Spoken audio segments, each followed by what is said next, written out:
पासून त्यानं आई वडिलांची अखंड सेवा सुरू केली. दुसरं कोणतीच पूजा करायची नाही. काही आई वडिलांची सेवा, त्यांना सुखी ठेवणं, आनंदी ठेवणं हा एकमेव ध्यास पुंडलिकाने घेतला. आणि पुंडलिक आपल्या आई वडिलांची सेवा करताना जेव्हा भगवंत त्याच्या भेटीला आले तेव्हा त्याने आवाज दिला, पुंडलिका मी आलो. त्यानं मागही पाहिलं नाही.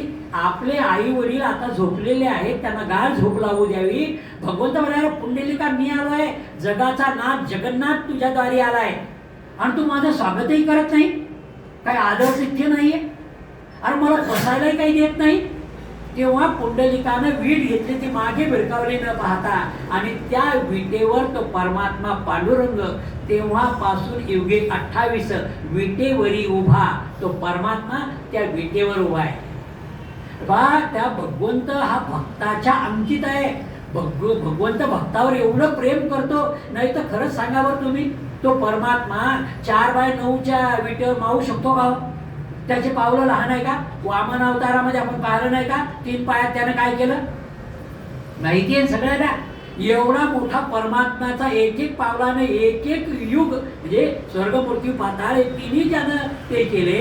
एवढा मोठा विराट असणारा परमात्मा पण भक्तानं दिलेल्या त्या एवढ्याशात सुद्धा समाधानी सुखी समाधानी उभा राहतो. ते समचरण विटेवर उभा आहे तो तेव्हापासून. आणि जेव्हा मग आई वडील झोपले तेव्हा पुंडलिकानं मागं पाहिलं आणि पुंडलिकानं सांगितलं, भगवंता तुम्ही आला, क्षमा करा, माझे आई वडील झोपले नव्हते म्हणून मी थांबलो होतो. तुम्ही ते म्हणाले, पुंडलिका मी तुझ्यावर फारच प्रसन्न आहे, आता तू काहीतरी माग, मला तुला काहीतरी द्यायचं आहे, काहीतरी माग. जसं प्रल्हादाला म्हटलं भगवंतांनी नरसिंह अवतारामध्ये मारल्यानंतर काहीतरी माग. तो म्हणाला मला काहीच माग नाही, तर तुम्हाला द्यायचंच आहे, तुला काहीतरी माग. मग तो म्हणाला, भगवंता तुम्हाला द्यायचंच आहे ना, मग एक द्या, मला काही मागण्याची इच्छा होणार नाही असं द्या. प्रल्हाद मला नाही मागायचं काही, कारण ज्याला भगवंत मिळाला त्याला काही राहतं का शिल्लक मिळवायचं? काय मागावं कोणाकडे हे कळलं पाहिजे ना. नाही तो भगवंत मिळाला काही मागत बसायचं. आज तुम्हाला भगवंत मिळाला ना, मला घर दे हे मागत बसता का? आता वास्तविक पाहतो तुम्ही पाहा, ध्रुवाला भगवंत मिळाले, काय मागितलं? आढळपण दे. अरे अरे भगवंत मिळाला हेच तर आढळपण आहे तुला. पण कोणाकडं काय मागावं हेही कळलं पाहिजे. ते होता की भगवानी जेव्हा पुंडलिक म्हणता की भगवंता तुम्हाला द्यायचंच आहे ना, मग तुम्ही एक द्या. तुम्ही या माझ्या गावी पंढरपूरमध्ये कायम स्वरूपी तुम्ही इथं वास्तवाला राहा. आणि भगवंताने म्हटलं तथास्तु. तेव्हापासून हा परमात्मा पांडुरंग युगे 28 त्या विटेवर उभा आहे. सामान्य माणसाच्या कल्याणासाठी, उद्धारासाठी, त्याला मोक्ष आणि मुक्तीचा मार्ग दाखवण्यासाठी तो परमात्मा पांडुरंग तो तेव्हा तिथे उभा आहे आपल्यासाठी.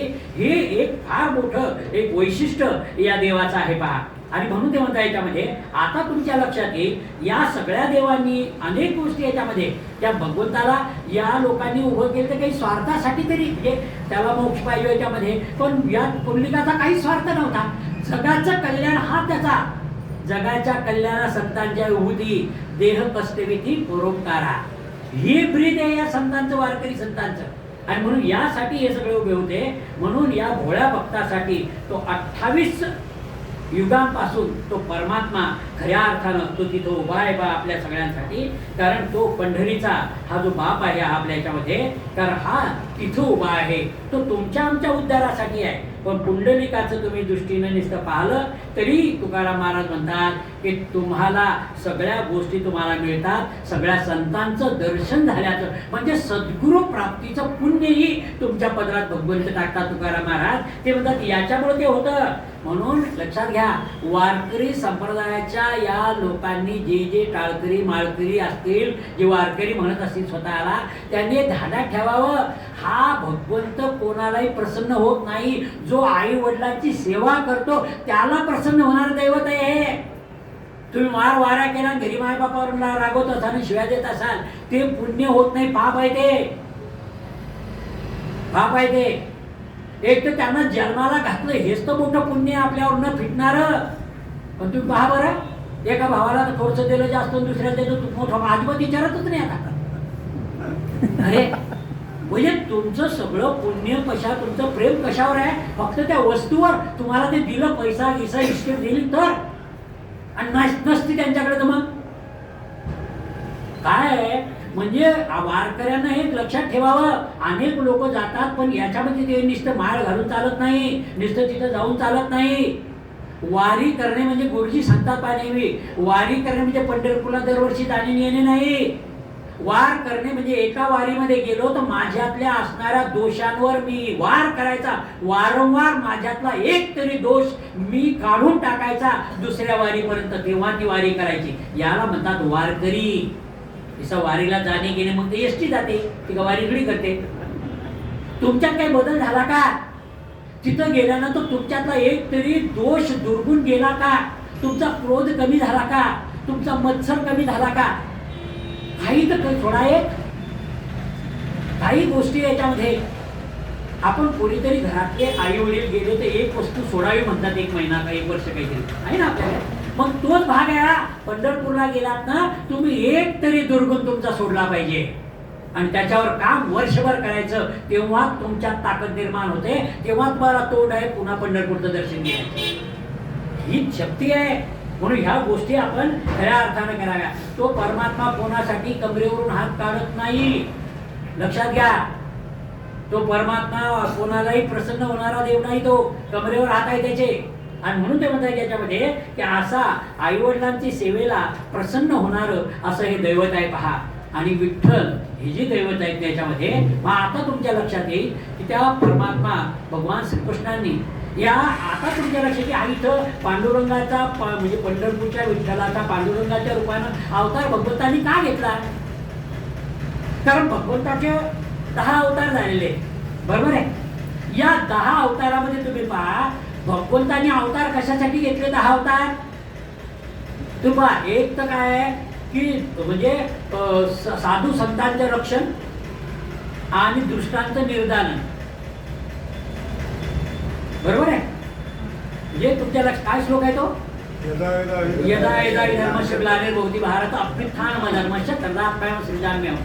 पवित्राणाय साधूना विनाशाय च दुष्कृता. पवित्रांना साधूंचं रक्षण आणि दुष्टांचं निर्दालन. जेव्हा जेव्हा धर्माला ग्लानी येईल तेव्हा मी अवतार घेईल. भगवंत म्हणतात ना, म्हणजे साधू संतांचं सज्जनांचं रक्षण करण्यासाठी अवतार घेतला भगवंतांनी किंवा दुष्टांचं निर्दालन करण्यासाठी. तर दुष्टांमुळे अधर्म माजतो म्हणून, बरोबर आहे. म्हणजे 2 लोकांसाठी भगवंत आलेले, एक तर दुष्ट लोकांसाठी आले किंवा पुण्यवंतांसाठी आले, संतांसाठी, साधू संतांसाठी. मुद्दा काय आहे? भगवंताच्या लक्षात आलं मी फक्त साधू लोकांसाठी जन्माला इथं अवतार घेतला, म्हणजे अंश अवतार, अंश अवतार किंवा कला अवतार, हे आवेश अवतार, पूर्ण अवतार आणि परिपूर्ण अवतार, हे 6 प्रकारचे अवतार भगवंतांनी घेतलेले आहेत. लक्षात घ्या, हे 6 प्रकारच्या पूर्ण अवतार भगवान श्रीकृष्ण, परिपूर्ण अवतार म्हणतो आपण त्याला. मर्यादा पुरुषोत्तम हे पूर्ण अवतार आहे, पण परिपूर्ण नाही, मर्यादा आहे. मर्यादा पुरुषोत्तम आहे आणि परिपूर्ण अवतार भगवान श्रीकृष्ण. हे अवतार घेतले. भगवंताच्या लक्षात आलं मी फक्त या 2 लोकांसाठीच आतापर्यंत अवतार घेतला, पण बाकी काय म्हणजे सज्जन आणि दुर्जनच याच्यासाठी घेतला, पण बाकी मधला 99% किंवा 98% लोक आहेत ना जे धड सज्जन नाही धड दुर्जन नाही, ज्यात आपण बसतो. हो ना, कधी कधी आपण सज्जन आहोत, आपणच कधी कधी दुर्जन आहोत. म्हणजे आपणच आहोत सगळे. आपल्या त्याच्यामध्ये इतकं चांगलं वागतो की लोकांना हेवा वाटतो, हा माणूस काय सुंदर आहे हो, संत काय वागत, आणि तेच जाऊन घरी शिवाय देतात, मारतात. लक्षात घ्या, होत आहे. म्हणजे भगवंताच्या लक्षात आलं की असे कितीतरी लोक आहेत जे सज्जनही नाही आणि धड दुर्जनही नाहीये, मग यांच्यासाठी आपण काही केलं नाही. आता या अवतारामध्ये मला या सामान्यांच्या कल्याणासाठी, उद्धारासाठी आणि त्यांच्या उन्नतीसाठी, मोक्षासाठी काम करायचं आहे. यासाठी मला अवतार घ्यायचा आहे. पण या अवतारामध्ये भगवंतांनी, बाकी अवतारात तुम्ही पहा शंख चक्र गदा पद्म हातात सगळे आयुध आहे. भगवंताच्या अवतार तुम्ही पहा सगळे शस्त्रास्त्र सही आलेले आहेत. हा एकमेव अवतार आहे, काहीच हातात नाही. हातही आशीर्वादासाठी पुढे नाही. ते प्रत्येक कॅलेंडर पाहतो ना कोणत्या महाराजाचं असं, आणि त्याच्यातून प्रकाश आपल्या अंगावर असं दाखवतात की याच्यामध्ये हे जे आहे याच्यामध्ये, इथं तेही नाही, कमरेवर हात आहे आणि हा त्रिभंगाकृती उभा आहे. जसा भगवान श्रीकृष्ण 3 ठिकाणी वाकलेले आहेत ना, तसा पंढरपूरच्या परमात्म्याची मूर्ती तुम्ही जर पाहिली ना, 3 ठिकाणी वाकलेली आहे. थोडीशी पायामध्ये पुढे, नंतर कमरेमध्ये, नंतर चेहऱ्यामध्ये अशी वाकलेली आहे. कमरेवर हात आहे, कमरेवर हात आहे त्या पांडुरंगाचे. कमरेवर हात का आहे तर ते तुमच्या आमच्या सामान्य लोकांना, संसारी लोकांना सांगतात की तुम्हाला हा भवसागर तरुण जायचा आहे ना, बैल तीरावर जायचं आहे ना, तुम्हाला माझ्यापर्यंत यायचं आहे ना, मग या, मी या तीरावर उभा आहे आणि या भवसागरातलं पाणी काही जास्त नाही बरं, माझ्या कमरे इतकंच आहे. या तुम्ही, या तुम्ही, चला तर खरी, या, एक पाऊल टाका, मी आहे. तो परमात्मा कमरेवर हात ठेवून उभा आहे, तुम्हाला तो पडू देणार नाही, विश्वास ठेवा. मी नेहमी सांगत असतो, पहा त्या परमात्म्याकडे पाहिल्यानंतर जशी आई असते पहा, आणि आपल्या घरात बाळ जन्माला येतं ते 9-10 महिन्याचं होतं, 11 महिन्याचं, आणि ते पायी चालायला लागतं, बरोबर. म्हणजे टोंगल्यावरून उभं राहायला लागतं, भीत धरून, सोफा धरून उभं राहायला लागतं. मग आई त्या पोराला भिंतीजवळ उभं राहिलं, पोरगं त्याच्या 2-3 पावलं उभी राहते अलीकडं, आणि कमरेवर हात ठेवते, बाळा ये ये ये, तिला असं वाटतं यानं चालावं, आता यानं चालावं, म्हणून ते 2 पावलं उभी राहते आणि कमरेवर हात ठेवते, ये ये ये ये, आणि ते पोरगं आईच्या ओढीनं पाय टाकतं, पडण्याच्या आयात आई जशी उचलते ना, तसा तो परमात्मा पांडुरंग तुमच्यासाठी उभा आहे. तुम्ही एक पाऊल टाका तर खरी, विश्वासानं त्या पांडुरंगाकडे पाऊल टाका, तो निश्चितच तुम्हाला तारण्यासाठी उभा आहे. श्रद्धा ठेवा, अनन्य भावाने श्रद्धा ठेवणे. अनन्य म्हणजे अन्य दुसऱ्या कोणावरच नाही, अनन्य म्हणजे एकावरच जी निष्ठा ठेवणे, हे फार महत्वाचं आहे. म्हणून तेव्हा त्याच्यामध्ये हा जो आहे, आणि या अवतारामध्ये भगवंतांनी सांगितलं इथून पुढे माझं काम मी करणार नाही भगवंत म्हणून, तर संत हे माझ्या वतीनं या सृष्टीमध्ये कलियुगामध्ये वारकरी संप्रदायामध्ये काम करतील. हे सर्व कार्य या काळामध्ये कोण करत असेल तर ते संत करतात. वारकरी संतांनी हे केलंय. संतांनी ईश्वरी अवतार धरून काय केलंय, जड जीव आणि जन याचा उद्धार केलाय. माऊलींनी रेड्यामुखी वेद वदविले, हा जीवाचा उद्धार आहे. निर्जीव भिंत चालवली, हा जडाचा उद्धार आहे. आणि ज्ञानेश्वरी, नामदेवांची अभंग, तुकारामांची गाथा, सगळ्या संतांचं तत्वज्ञान, भागवत, हा जनाचा उद्धार आहे. हजारो पिढ्याचा उद्धार केला या संतांच्या साहित्यानं. आजही प्रत्येक गावामध्ये तुम्ही जा, प्रत्येक गावाच्या खेड्यापाड्यामध्ये 50-100 बाया माणसं येऊन म्हणजे दररोज हरिपाठ घेतात मंदिरामध्ये.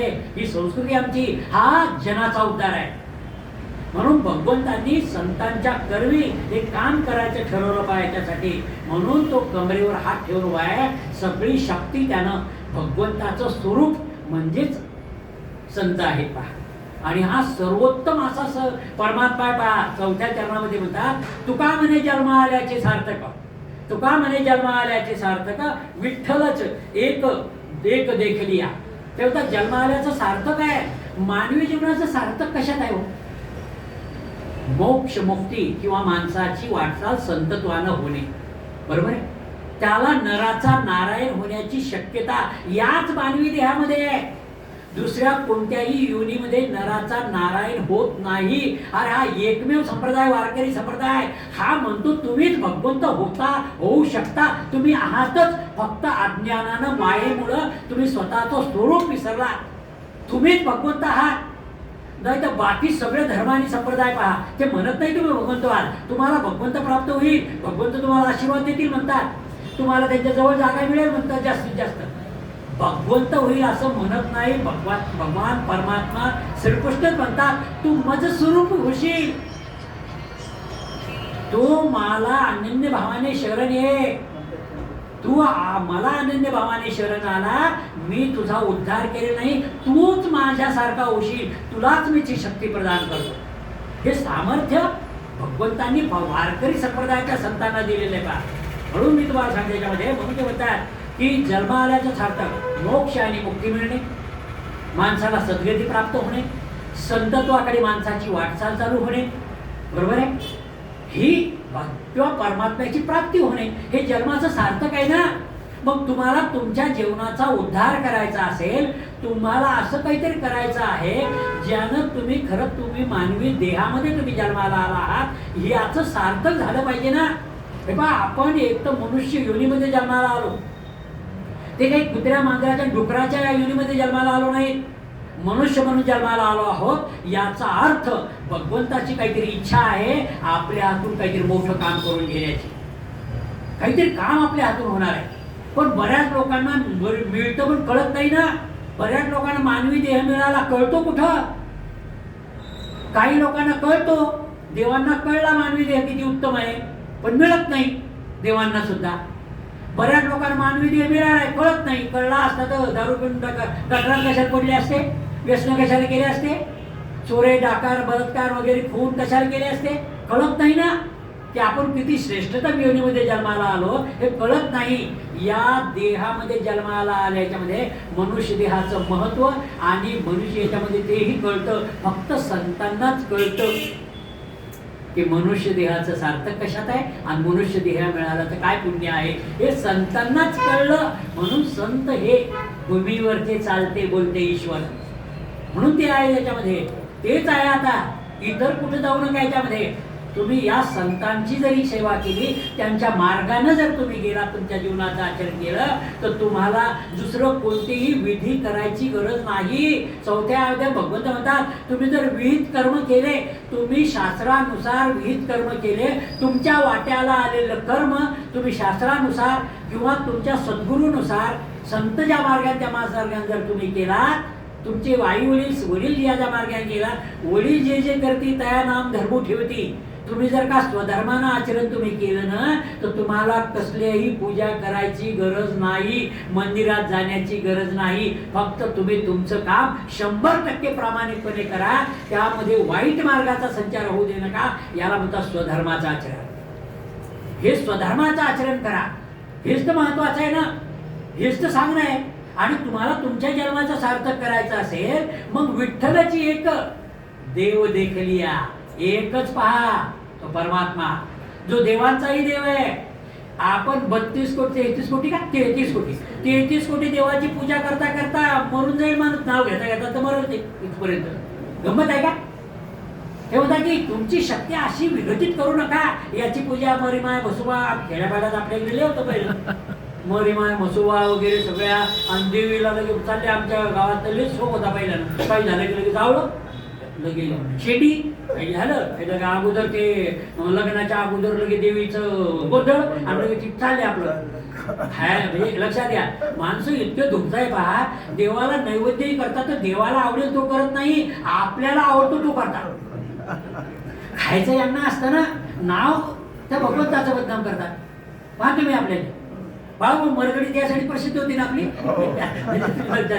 की या हा जो भाग होता आपला, की या याच्यामध्ये काय आहे, माणसं अतिशय धूर्त आणि हुशार समजतात स्वतःला। या याच्यामध्ये काय हो याच्यामध्ये, पण आता तुमच्या जीवनाची अशी शक्ती विघटित करू नका, इतर देवी देवतांना पूजन करू नका। अरे एकाच जो देव आहे, या देवांचाही जो देव आहे ना, त्या सर्वश्रेष्ठ देवाला पूजन करा ना, एकाचीच।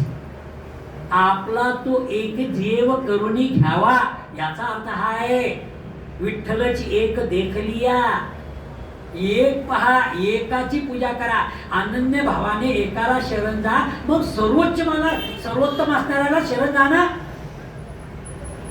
आपल्याला समजा या बुलढाण्याचा त्याचा चांगला विकास करायचा आहे, सगळं लोक चकाचक बुलढाणा करायचं आहे, तर आपण काय करतो, वार्ड मेंबरला सांगतो, नगराध्यक्षाला सांगतो, नाही तर मग आमदाराला सांगतो, मंत्री किंवा मुख्यमंत्र्याला सांगतो, बरोबर आहे, किंवा केंद्रीय मंत्री आपला आहे म्हणून त्याला सांगू, बरोबर आहे। माझं म्हणणं काय, तुम्हाला बुलढाण्याचा विकास करायचा, चकाचक करायचं बुलढाण्याला, मग सगळे जा आणि राष्ट्रपतींना पंतप्रधानाला म्हणा, तुम्हाला आमच्या गावात तुम्हाला कार्यक्रम घ्यायचा आहे, बोलवा बरं त्यांना एकदा। तुमच्या गाव कोकणात जायची गरज आहे तुम्हाला, चकाचक होतं का, स्वच्छ बिलकुल, रोड गीट वगैरे पाहत आहे ना। मग भगवंत तुकारामाचं म्हणणं तेच आहे, इतके देव खरी बरीमाई खेचरे भिचरे पूजोस तर क्षेत्रीय इंद्रिय देवते तुकाराम म्हणतात ना, कोण पूजा आहे क्षेत्रीय इंद्रिय देवते कशा पूजता, काय गरज आहे, सर्वोत्तम असणाऱ्या देवाधिदेव पंढरीच्या पांडुरंगाचं पूजन करा, कारण तो या सगळ्या देवांचा देव आहे। तोच आहे ब्रह्मा विष्णू महेश यांना जो तारण करतो किंवा जो त्याच्या वरिष्ठ आहे, त्याला म्हणतात केशव। ज्याच्या ब्रह्मा विष्णू महेश अंकित आहे तो आहे केशव, म्हणजे कृष्ण, म्हणजेच महाविष्णू, म्हणजेच पंढरीचा पांडुरंग। लक्षात घ्या, त्याला एकच तो देव करून घ्यावा, एकाच देवाची आराधना करायला अनन्य भावाने. याच्यामध्ये पांडुरंग अष्टकामध्ये म्हटलेले हा सर्वश्रेष्ठ देव आहे. पांडुरंग अष्टकामध्ये ते याच्यामध्ये की प्रसन्नम प्रमन्नाहितम देव ही देवम असं म्हटलेलं आहे की जो सगळ्या देवांचाही देव आहे. शंकराचार्य म्हणतात तो आहे देव ही देवम, तो म्हणजे पंढरीचा पांडुरंग आहे. तो आहे हा सगळ्या देवांनाही शक्ती प्रदान करतो. तो आहे परमात्मा हरी, श्री हरी आहे तो हरी. हरी हरी हा मंत्र शिवाचा. शिवाला सुद्धा पवित्र होण्यासाठी भगवान महादेवांनी सुद्धा कोणता मंत्र म्हटला? हरी हरी. हरी हरी मंत्र हा शिवाचा तो मंत्र आहे. तो हरी हा सगळा देवाधिदेव आहे. आणि हा देव किती सोपा आहे हो. इतका सोपा देव जगाच्या पाठीवर आहे का हो कुठं? काहीच मागत नाही ना, कोणता नवस नाही, कोणता सायात नाही, काही नाही. न कोणाचा बळी द्यायला लावत ना, कोणाचा काही नवस आहे, कोणाचे नाही लाडू आहे, केळी नाही, रोडगी नाही, काहीच नाही ना. कोणता प्रसादही घेत नाही बिचारा. फक्त एक तुळशीची माळ किंवा तुळशीची एक मंजिरी, तुळशीचं एक पान, संपला मुद्दा. आणि या परमात्म्याकडे कोणी जातं ना तर कोणी नवसही बोलत नाही. हा तुम्ही जाता का कोणी? एवढे 20-25 लाख लोक पंढरपूरला जातात ना, फक्त याच्यासाठी जातात, भगवंता मला तुम्ही यावर्षी तुमच्या दर्शनाला बोलावलं ना, पुढच्या वर्षी मला पुन्हा शक्ती द्या, मला बोलवा.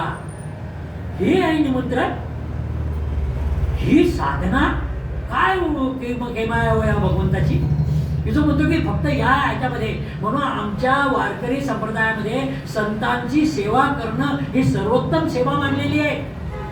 बरेचसे लोक दिंडीमध्ये जातात, म्हणजे आळंदीहून दिंडी निघते पहा ज्ञानेश्वर माऊलींची, आणि देहून तुकारामांची दिंडी निघते.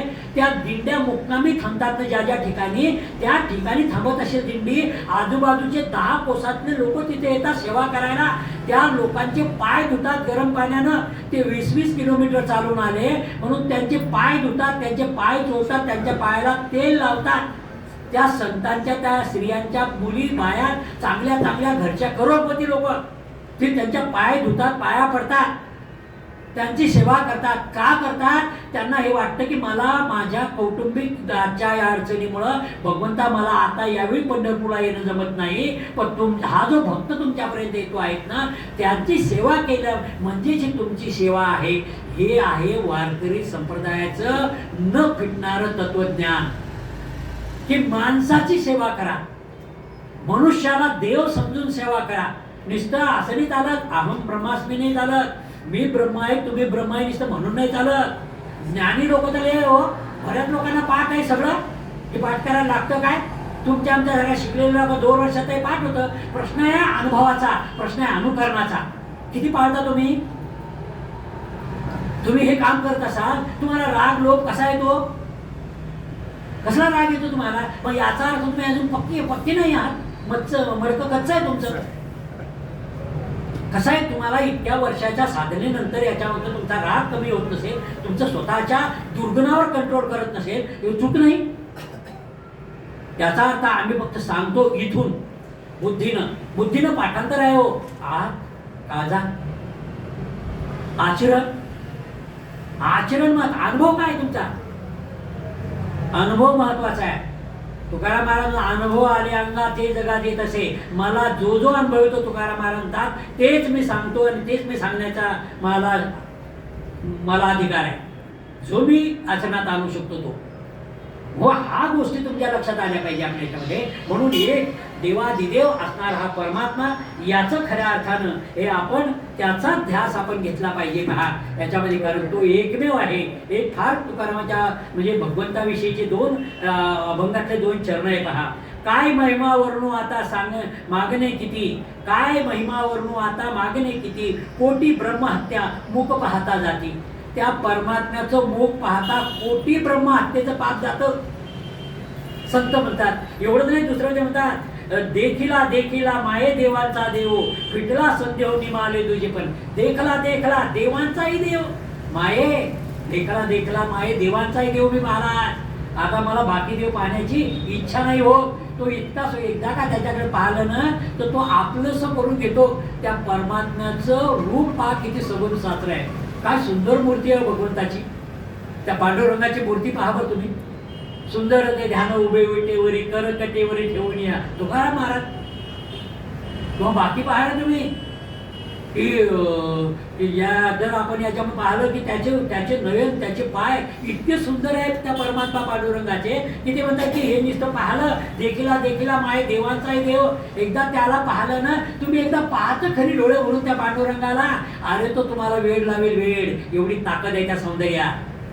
तो काळात भिन्न असणारं जे रूप आहे ना परमात्म्याचं ते तसंच आहे, ते तसंच पाहिजे. भगवंत म्हणतात, तुकाराम म्हणतात, देवा आम्ही किती बदललो तू मात्र आपलं रूप बदलू नको बरं, तू तसाच राहा, आम्हाला तू तसाच आवडतो. संगमरवरी जर का कोण पांडुरंग केला तर कोणीच जाणार नाही आवडत. तो परमात्मा तसाच पाहिजे आम्हाला त्या काळ्या दगडाचा, कारण तो या आपल्या बहुजनांचं दैवत आहे. आपलं आराध्य या मातीचा खरा सुगंध आहे पाहतो परमात्मा पांडुरंग, म्हणून तो आहे त्या परमात्म्याचं देवदाय. म्हणून तो का म्हणे जन्म आल्याचं सार्थक, तुम्हाला जन्माचं सार्थक जर तुम्हाला करायचं असेल तर आपल्या समोर हे पंढरपूर म्हणजे चंद्रभागा, पंढरपूर तो पुंडलिक आणि तो परमात्मा पांडुरंग हेच खऱ्या अर्थानं आपल्यासाठी आराध्य आहे. याच्याशिवाय अन्य कोणाची भक्ती करणं हे पाप आहे, तो व्यभिचार आहे असं भगवान श्रीकृष्ण गीतेमध्ये म्हणतात. जशी पतिव्रता स्त्री तिच्या मनामध्ये दुसऱ्या कोण्याही पुरुषाचा विचारही येऊ शकत नाही, ती जसं पाप समजते, तसं तुम्हीही तुमच्या अन्य कोणाची भक्ती न करता अनन्य भावाने फक्त त्या परमात्म्याची भक्ती करा. तो तुम्हाला कधीच नाउमेद करत नाही, तो तुमच्या पाठीशी उभा राहतो, तुमच्यासाठी धावून येतो. कारण हा परमात्मा तुमच्यासाठी धावून येणारं दैवत आहे.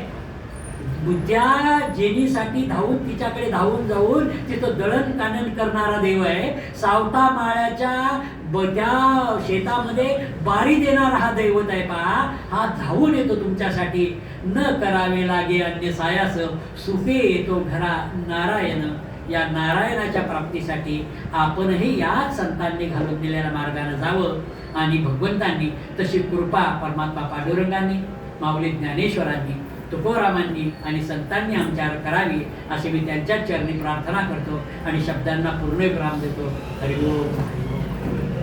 पुंडलिक विठ्ठल श्री ज्ञानदेव तुकाराम पंढरीनाथ महाराज की जय, ज्ञानेश्वर महाराज की जय, ज्ञानस्वरूप श्री वेदव्यास नारायण महाराज की जय, जगद्गुरु श्रीमदाद्य शंकराचार्य महाराज की जय, विश्वगुरु श्री गोरक्षनाथ महाराज की जय. ज्ञानदेव सोपान मुक्त भये नामदेव तुकाराम, ज्ञानदेव सोपान मुक्त भये नामदेव तुकाराम, ज्ञानदेव सोपान मुक्त भये नामदेव तुकाराम. पुंडलिक विठ्ठल श्री ज्ञानदेव तुकाराम पंढरीनाथ महाराज की जय, ज्ञानेश्वर महाराज की जय, जगद्गुरु तुकाराम महाराज की जय, छत्रपती शिवाजी महाराज की जय, सब संतन की जय.